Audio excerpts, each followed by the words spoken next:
Welcome to the Family Office, planning for the people who matter most. So with Nvidia, yeah, it's crazy that it's $5 trillion, but is that a real $5 trillion? None of these guys. No. Because you look at Microsoft, it's $4 trillion, Apple's at $4 trillion, and Oracle's climbing up. I mean, there's so many of them, Amazon, and you look at that and you go, it's all based off of one market segment, which is what? AI. Data centers, and you're building all these things. So to me, I would tread lightly. I think right now cash is king and cash flow is king, and there's going to be something for sale, and that has been trending up real wildly since 2009. We haven't really had a real correction since 2009 because you can't count COVID. COVID was a black swan effect, and there was a K recovery anyway. So yeah, exactly. But not only that, there was so much manipulation and government push-ins. And when I say by push-ins, like government, like money funding, $1,400 checks to everybody, propping up, all this money printing, and that wasn't just the United States; it was everybody. It's very, very, very, very scary right here, and it's almost to me like it looks like a complete. It almost, if you look at it, it looks like there's an economic reset getting happen, and then when you pile on the fact that blockchain and cryptocurrencies, it's almost like there's going to be it's almost like you're going to see a complete shift. And how, almost like when the market went from the gold standard to the fiat currency. I want to believe or say it kind of almost to me looks like you're in one of those situations right now. Because how else do you get rid of debt this much? How do you get rid of $60 trillion of debt? How do you get out of this cycles that we're in right now? It looks cool. It's cool. And maybe it is cool. Maybe it'll just keep going. But when you look at past trends and scenarios, it looks very alarming. Yeah. Go ahead. And to tie that, to finish it up, JP Morgan Chase is now approving stablecoin purchases and investing in that. And they were one of the staunchest people against cryptos. And now they can't be faster. One of the largest financials, they can't be faster to adopt it because I think they want to corner and get on it because they know, they see it, and they don't want to be left holding the bag because they're like, we survived the mortgage meltdown. We're going to survive the crypto revolution as well. Yeah, I'm really scared about the direction because the analogy to put a bow on the point you made about the Buffett index and the fakeness of the company's valuation. And obviously this is all theoretical, but because here's what happened in during the Great Depression. And I'm not talking to you specifically, Chris. I'm really talking to our audience to educate them. This is the school teacher in me. So during the Great Depression, people went to the bank to say, hey, listen, there is money based on my account value that you owe me. And the money that was in there is backed by gold. And when everybody went to the bank at the same time, that was called a bank run. The banks did not have sufficient inventory to pay all of their depositors or their customers the money they have. And because of that, bank valuations crashed, the stock market crashed, the economy tanked because there wasn't enough real value. And the same thing is true. Like if you look at the amount of gold ETFs that are out there, if everybody went to their stock exchange to cash that in for physical gold, there's not enough gold on the planet. So they're doing fractional reserve banking, if you will, with ETFs. And so what Chris is talking about with this Warren Buffett index and the valuation of this company is that if everybody at the same time tomorrow went to all of their stockbrokers and said, hey, my stock value is X amount of dollars, I want to go ahead and cash out right now, they wouldn't have it to pay. And that's the reason why Chris is saying we're in a bubble. And so I'm really challenged by that because, but the business model is brilliant. And here's the reason why Nvidia's business model is so brilliant is because like the gold rush, when people went searching for gold, there were companies out there, they had to buy the shovels and they had to buy the axes and all of the equipment to search for gold. Well, just about everybody who searched for gold didn't find gold, but everybody who sold the shovels and sold the axes, every transaction they made money.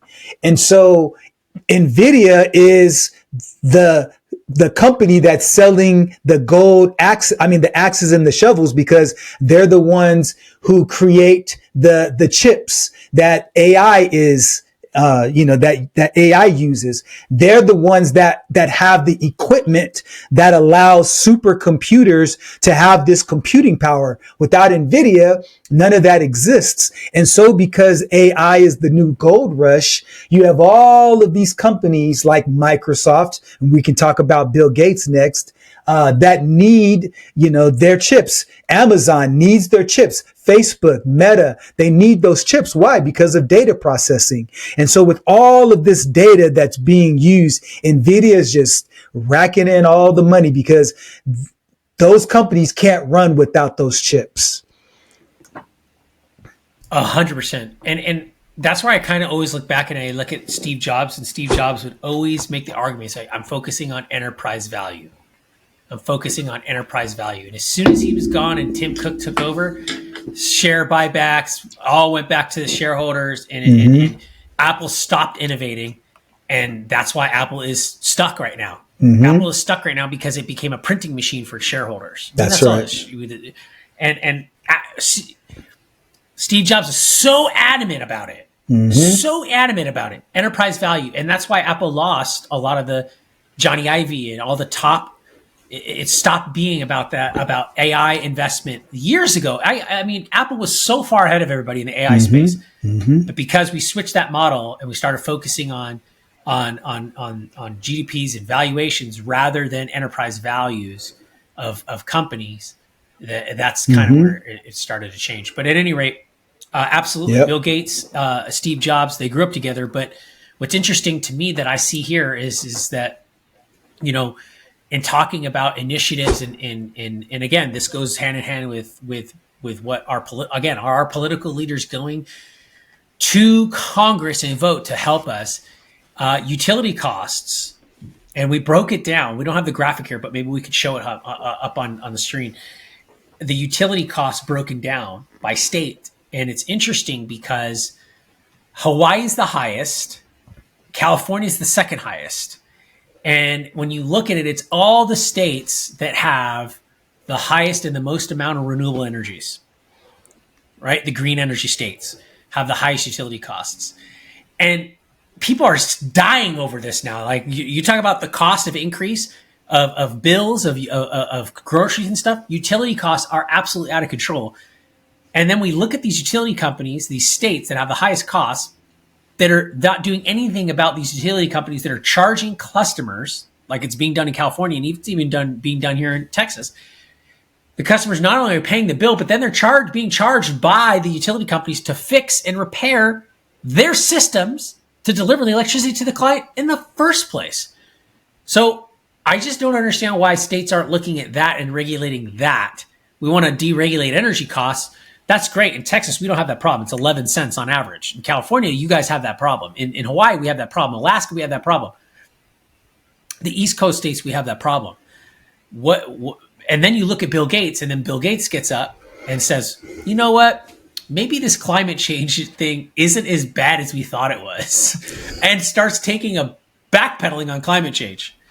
I'm waiting to see if Al Gore is going to come out, but he's way too rich off of climate change. So interested to know where you're at on that one. Okay, so let's talk about Bill Gates specifically, because I think it ties into our Nvidia conversation really fluidly.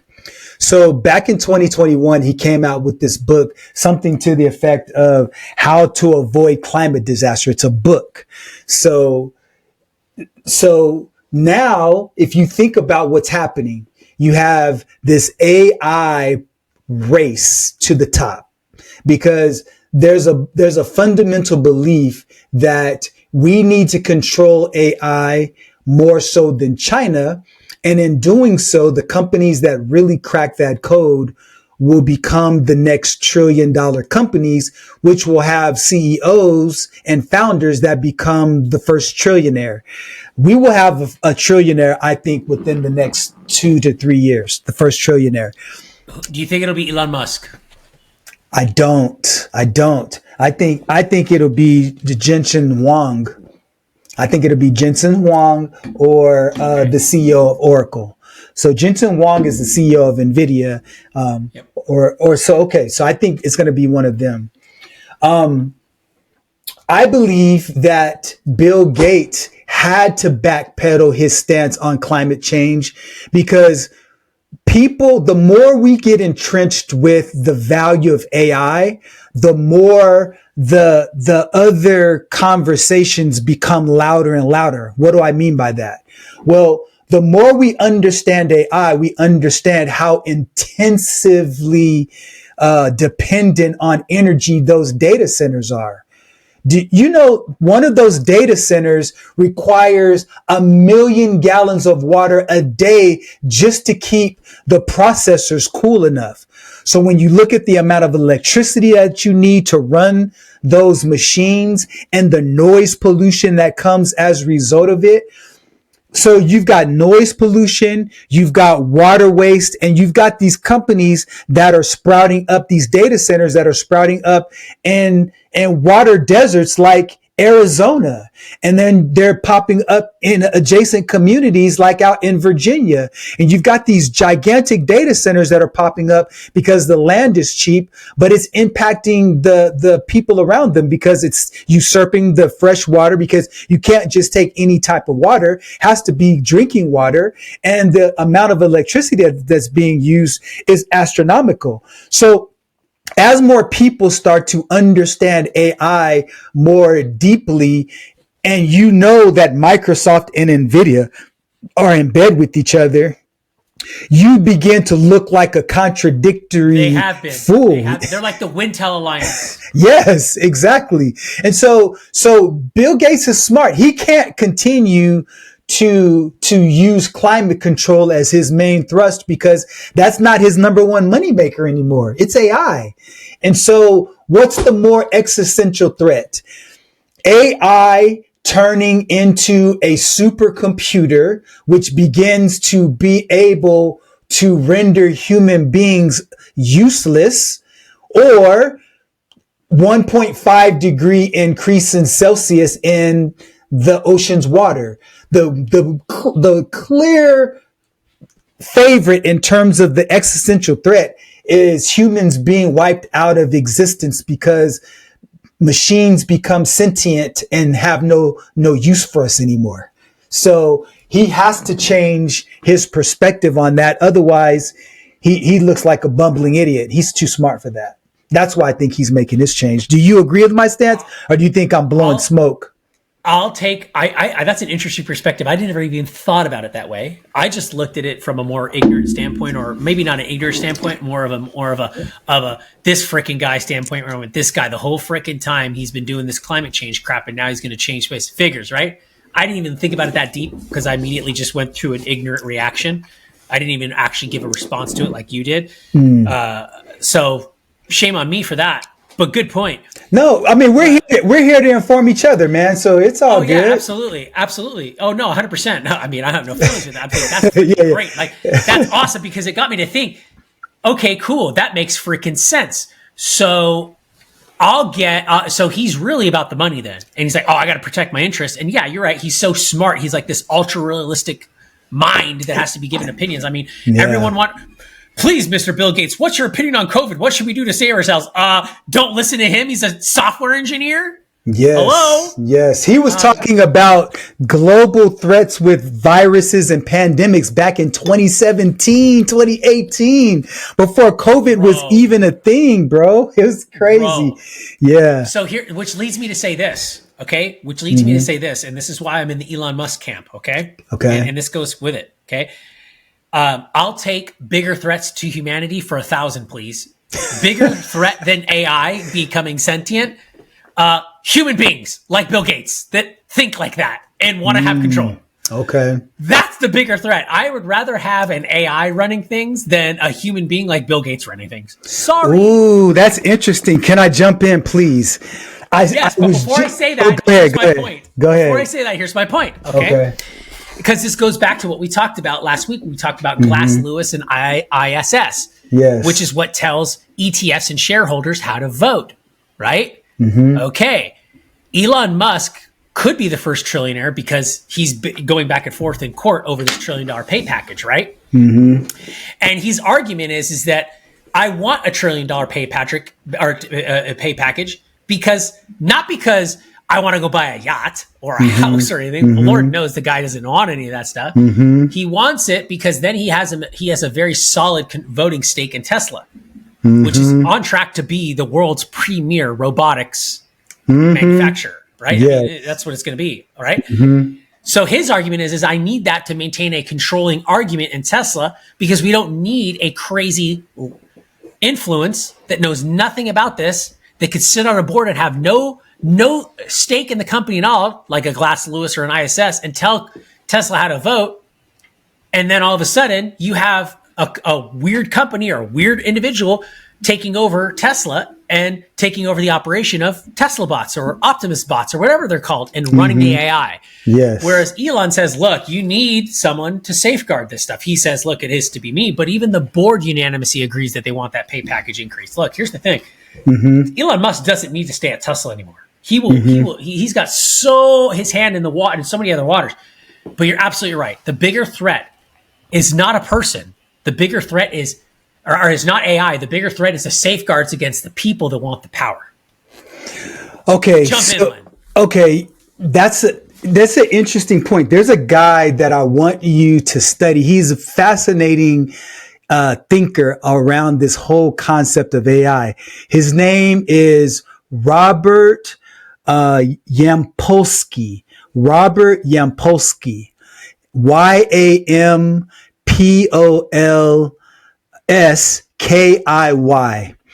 And he used to be into cybersecurity about 20 years ago. And what he started to do was he started to look at AI as it related to these different threats that could hurt and impact AI. And in the course of his journey, he's a PhD guy, super, super smart. And in the course of his, I couldn't find him on YouTube. Okay. So send me if you could send. I'll send you his info. And so he started looking at AI, and as he started going down the rabbit hole, he started to recognize that and this is his perspective, the single greatest existential threat to humanity is AI, not humans. And here's what his perspective is. He says that right now, AI is fundamentally great because it's used as a tool to enhance our efficiencies, to enhance the work we do. And, while there may be an opportunity for it to eliminate the different jobs that are out there right now, that technology isn't yet deployed because humans are in control of how it's deployed out into the marketplace. He says that what's happening is that AI is evolving so much faster than our ability to understand it. He gave a really good analogy. He said, so when I talk about AI evolving, imagine this. Imagine right now an iPhone comes out once a year, and every time it comes out, it has a new feature, but typically it's maybe a better lens or a better component. Imagine the iPhone coming out once every 10 days, once every day, multiple times a day because of AI's ability to continue to iterate in real time. We as humans wouldn't have the capacity to keep up with all of the new benefits that it creates because it's constantly evolving faster than our ability to acquire that information. He says once AI gets to a place where it has the ability to improve itself, then it no longer has the need for humans. And so then the question was, okay, well, so what's the answer? And the answer was, he said, stop trying to create the supercomputer because it's not in your best interest. Then the question becomes, okay, well, if the United States stops developing AI at the rate that it's developing it, won't China then take it and surpass us? That goes into your belief that humans are the existential threat. I don't know where I stand on it yet, Chris, but his argument was so compelling that it's making me dig deeper to really rethink that question. And this is what I mean by that. If his belief and even one of the co-founders of AI and one of the main founders in Google have some similar concerns about AI becoming a supercomputer, if what they're saying is correct and they have the ability to recreate themselves and to reiterate themselves, that automatically moves us out of the equation. And if that is in fact true, it does not matter who has the greater edge in technology, the United States versus China, because the one thing that we all as human beings have in common is the will to live. Now, not all human beings have the will to live, but as a general rule of thumb, as human beings, we're not looking to destroy planet Earth because it's in none of our best interests, because we'll cease to exist. And what he's saying is that if the supercomputers become such that there's no need for us, the only logical step is for them to develop a virus, turn it on, and we all die so they can continue to iterate and to make the world better because we're holding them back. And so I find that argument very, very, very compelling. And I'm quite concerned about that. And so I'll stop there. I have a few other thoughts about, faith and religion and as it relates to that thing, because one of the things that he talks about is he believes that we are all living a simulation. And so I'll stop there, but I just wanted to put that out there. But my main point in driving this is that I'm starting to have to interrogate this idea that humans are the greatest existential threat to our existence. I think indirectly it is, but it has the potential for that not to be true in the next 5 to 10 years. Yeah, I could definitely see the point on that. And I think that's been going around for a long time. It's just, technology, we got to be afraid of technology. And that's going to be the undoing. I just still think at the same time, remember, technology has to operate still within the same universal limits that we have to operate in, right? So it still has to operate within the same laws of physics, gravity, reality, all of those different things. Yeah, I mean, could we be living in a simulation? I mean, I've heard a lot about that. They give a percentage of what that is or how it could be. But then obviously too, if you're very spiritually inclined and you're spiritually, you read the scripture, meaning you read Bible and you actually really understand that kind of stuff, then you understand there's an explanation even for AI. There's an explanation for everything. So I still don't see AI being the threat. I still don't. I think AI I think AI is a bean counter on steroids is really what it is. It's really going to help people become very efficient. It's going to help companies become efficient. It's going to really show us a lot of fat and a lot of excess and waste. And what I really think AI is going to do is if anything, it's going to bring people closer to a utopia and a more equal society than we ever have had. And I think that's where the threat comes, because people don't want it to be equal. There's no way. There's people that have spent hundreds of years cultivating and compounding the power and the control that they have right now, and they don't want to let that go. They don't. Banks don't want to let that go. Banks especially. That's why banks don't like crypto. That's why banks don't like AI, because banks understand and know that once you put everybody back on an individual barter and trade system, banks are screwed again, because banks really don't own anything. They own everything, but they really didn't own anything to begin with. They just took other people's money and bought everything and invested with other people's money and made money off of other people's money. So yeah, I don't think AI is the threat. I really don't. I think AI could be a temporary threat, because the reality is that, okay, cool. Let's say AI wants to kill us. How's it going to kill us? It's going to poison us. So that means it has to do what? It has to physically get poison into, things that we could physically put safeguards on, mechanical safeguards on, human intervention safeguards on that require human intervention no matter what, that AI will never be able to get around.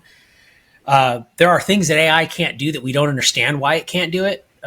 So there's just things that I think are going to still remain sacred that we still don't fully understand from a spiritual standpoint and from a physical standpoint.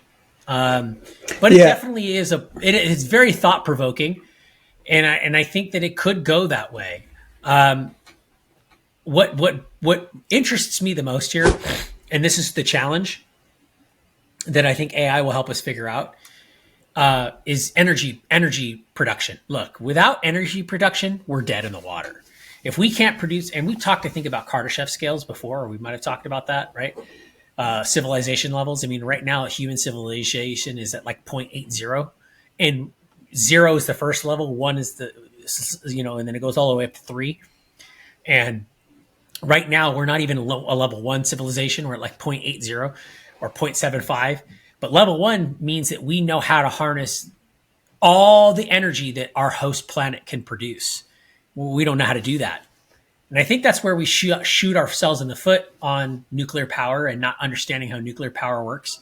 And I think that's where you're going to see, if you're an investor, I think investing in nuclear power is probably really a big safe bet right now over the next 100 years, 50 years, 20 years, just simply because that's what's going to get us, I think, to efficient energy. And I think AI is going to help us get there. Because without energy, AI can't live either, right? AI can't live without energy. So I think we're safe from that.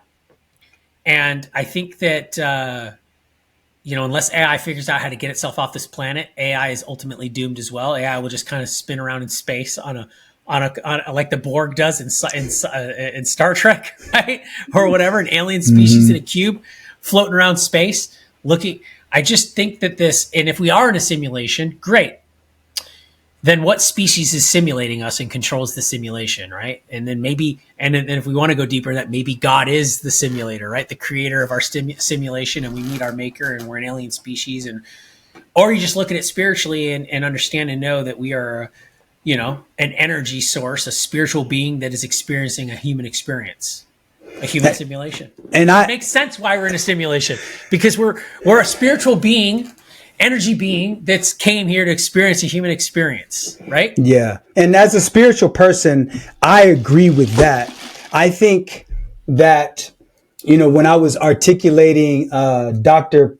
Yampolsky's perspective, it's a compelling set of thoughts. While sometimes what happens in our country, and I think in our society as a whole, is that there may be a person who has one or two really out there ideas, and we use those one or two ideas that they have that are out there to discredit everything they say. And so for a person who's a believer like me, I don't think for 1 second that we're living in a simulation.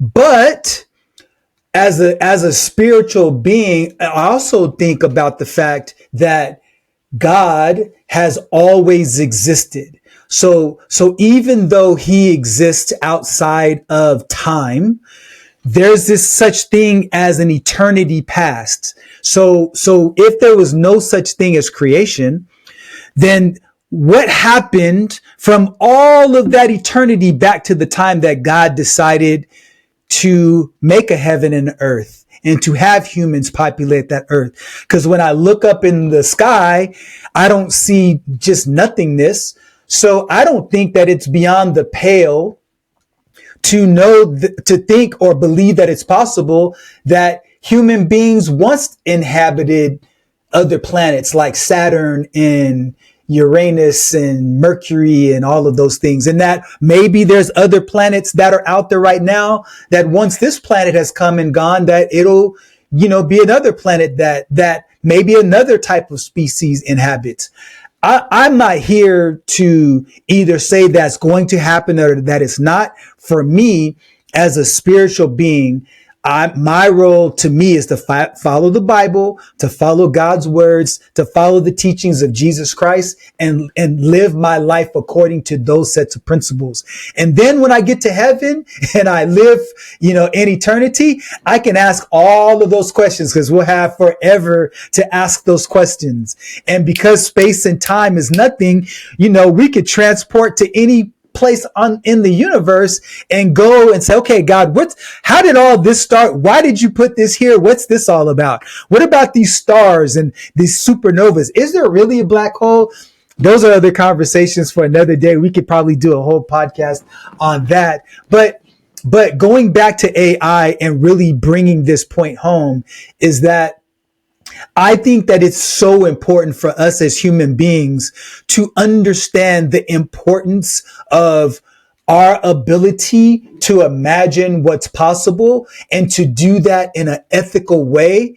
But unfortunately, we also have to set up guardrails because there are bad actors who use greed and their lust for power to take the knowledge and they use it for, nefarious means. And so, but I think I'm optimistic, and I hope that your perspective about AI and how it can make this world more of a utopia as opposed to a dystopian world. I'm as an optimist, I want to agree with how you perceive things.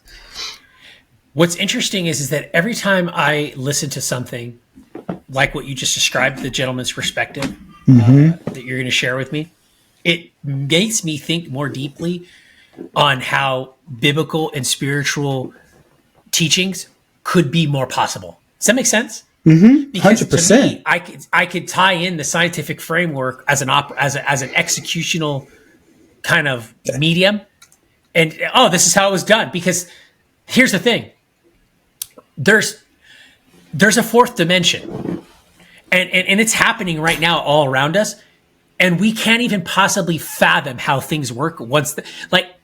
If we were a fourth dimensional being, as we aren't right now, and if you want to take the premise of if you're a spirit or a ghost or whatever you want to call it, you're now fourth dimensional. Mm-hmm. You have everything that you know about the world you exist in right now is completely different now. Just like because a two-dimensional being or two-dimensional thing cannot even understand what three dimensions look like because it's only stuck in the two-dimensional construct. So all of a sudden, things that were no longer possible in a three-dimensional construct become possible in a four-dimensional construct. So it's unimaginable because we could have a theory right now, a scientific theory about, let's say, us living in a simulation that could be so factually rock solid that there's no denying it, right? There's just maybe a 10% shadow of a doubt, right? But then all of a sudden, if you see the fourth dimension that we don't see, it becomes completely trash. Mm-hmm. Because you're like what you just said. Oh my God, I'm just hypothesizing, right? Mm-hmm. This is go way out there. Like you said, we might have been on Venus or whatever you want to say, or Mars or whatever. All of a sudden we go, oh my God, Eden, the Garden of Eden or whatever was on Venus or Eve, and then it moved to Earth, and Earth became the fallen. Like, that's what I mean when I hear stuff like that, it just makes me think more as that's just a scientific way to make what biblically is possible. What biblical scripture says is possible. Absolutely. And if you look at our lives, just mine. Yeah, exactly. No, I hear exactly what you're saying, because there's more plausible understanding that there was an uncreated creator that brought everything into existence, as opposed to a bang happening. And because anytime there's an explosion, there's a breaking down of the components. Chemical compounds break down and are destroyed. They're never created. And so how is it that there's this one singular event that causes these cascades of events that go from single cellular organisms to sentient, thinking, complex human beings, and then breaking up? Like, all of that seems way more far-fetched. And think about it like this. Like, let's even get more practical. Let's say you went to the store and bought a goldfish. Your goldfish, they understand that they have water around it. They may not be able to articulate water. they know that at some point in time, there's going to be some food that drops into their aquarium, and they just need to make sure that there's no other threats to their existence, like a crab or something that eats goldfish. But imagine trying to have a conversation with that goldfish about this podcast you're on. It has no possible conceptualization about what it is that you're thinking about. All they know is you as a person, maybe, who drops a little pellet into their world so they can eat from time to time. Outside of that, your world and all of these complex beliefs and complexities like who you are as a father, as a husband, as a entrepreneur, as a person sitting and having this conversation, it's so beyond that. And that's the same thing is true for what's possible if AI becomes this being that allows itself to self-regulate. And so I don't know, like the skeptic in me doesn't believe that's possible, but just like I could be the fish in this, in this scenario, because in my logical, linear, three-dimensional mind, the possibility that an inanimate object could somehow become self-learning and perpetually self-learning, outpacing me and our fellow human beings in every conceivable way. I have to open myself up to that being a possibility just because it's outside of my realm of reality right now. It doesn't mean that it's not real. I bet you if you showed, Adam and Eve, the space shuttle, they'd be thinking that's witchcraft, that's sorcery, but little did they know, few thousand years down the line, we could go out into space. I would have never thought that was possible if I were them. Never. So it just, it makes us have to think. There. Mm-hmm. Exactly.